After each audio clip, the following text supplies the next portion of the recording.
Liderança Nacional Abílio Arauzo Hateteng, internet fibra ótica lihusi companhia Sacomtel tama onaba comercial. Abílio Arauzo informação ba jornalista sira quinta-feira lorong sanolo resting ida fulang abril tinang foi halo encontro ho presidente da república e a palácio presidencial bairro Pitedili. Líder resistência afirma companhia Sacomtel ne base ba iha Batugade no hahu distribui ona mai dili no zona balung hetang acesso internet dia close.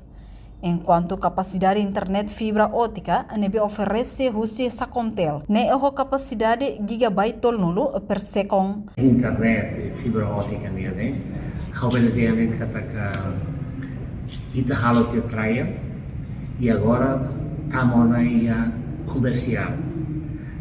Então, Sacomtel ia na base ia Batugade, da bolo Sacomtel Batugade International Gateway e daí agora distribuiu agora distribuiu para Timor Telecom.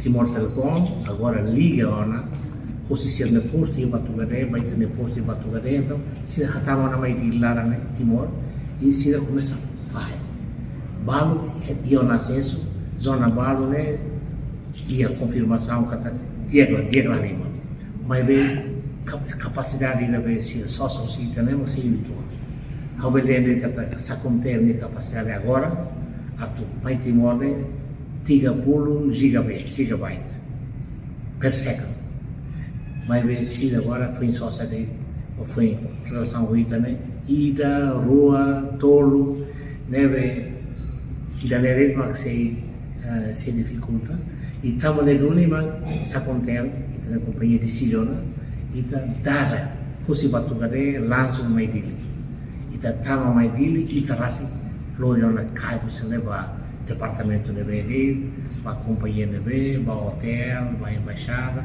nem e rasi neve e tem capacidade além de versato 100 gigabyte e versato atsita neve haubele deangkata até tina na ramata Sacomtel cable rasi torna hidila desde Timor Telecom através de Timor Telecom atau Timor Telecom mag liga vai ter cable se dá fale mai lá tamba imare ulu né Timor Telecom Telkomsel Telemor sira ia sir ni menara sir na tower sir na torre ia Batugade apoi mag sira simu torre hosi atambua tiro mai hosi microwaves jadi radio frequency so que radio frequency dane mak la qualidade dia tambah quando udah dia na terra quando angin bot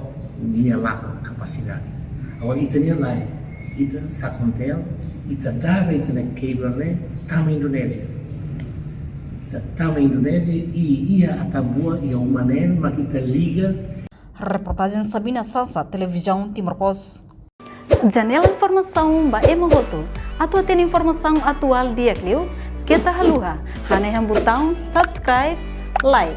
Halo comentário no fahe tutang ba media sosial hotu.